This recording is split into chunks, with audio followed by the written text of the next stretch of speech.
పశ్చిమ గోదావరి జిల్లా auto union ఆధ్వర్యంలో జిల్లా వ్యాప్తంగా ఆటో కార్మికులు స్వచ్ఛందంగా బంద్ నిర్వహించడం జరుగుతుంది.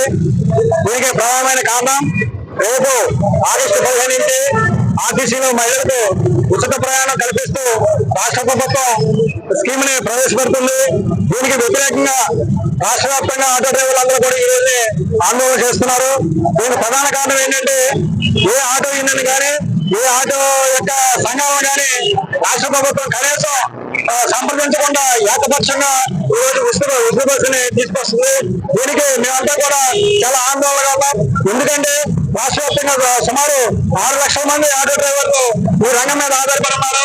అదే పరోక్షంగా మరో 3 లక్షల మంది ఈ రంగం మీద ఆధారపడి ఉన్నారు. మన పశ్చిమ జిల్లాలో దాదాపు ఉమ్మడి పశ్చిమ జిల్లాలో 40,000 మంది ఆటో కార్మికులు ఈ రంగం మీద ఆధారపడి ఉన్నారు. వీరందరూ కూడా నష్టపోయే పరిస్థితి ఉంది. ఎందుకంటే ఇవాళ రెక్కర్ని డొక్కర్ని ఆటో కార్మికులు అలాగే స్వయంపాలతో ఈ రోజు ఆటోలు తమ ఆటోలు కొనుక్కుని వారి జీవనృత్తిని కొనసాగిస్తున్న డ్రైవర్లు వీరందరికీ కూడా ఇవాళ రాష్ట్ర ప్రభుత్వం వీళ్ళందరూ ఏమైపోవాలి ఈ ఉచిత బస్సు వల్ల ఆటోలో ప్రధానంగా ప్రయాణించేది మహిళలే. ఈ మహిళలు ఆర్టీసీ బస్సులకు పరిమితం చేస్తే రేపొద్దు ఆటో డ్రైవర్లు అందరూ ఉపాధి కోల్పోతారు. ఉపాధి కోల్పోవడానికి తన తల్లిదండ్రులు పోయించుకోవాలి, వాళ్ళ పిల్లలు పోయించుకోవాలంటే ఈ ఆటో డ్రైవర్లకు ప్రత్యామ్నాయ ఉపాధి కల్పించాలి.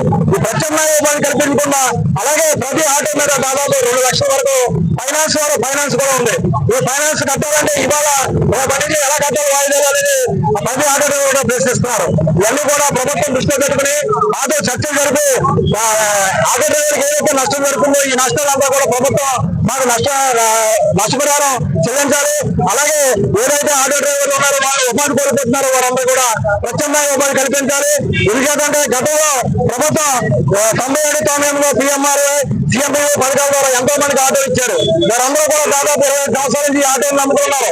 ఇవాళ వారందరూ కూడా 50 సంవత్సరాలు 55 సంవత్సరాలు వారందరూ వయసు పైబడి ఉన్నారు. వీరందరూ ఈ వృత్తిలో ఏదైతే రేపొద్దున ఎక్కడ పోవాలనేది వీళ్ళందరూ ప్రశ్నించుకున్నారు.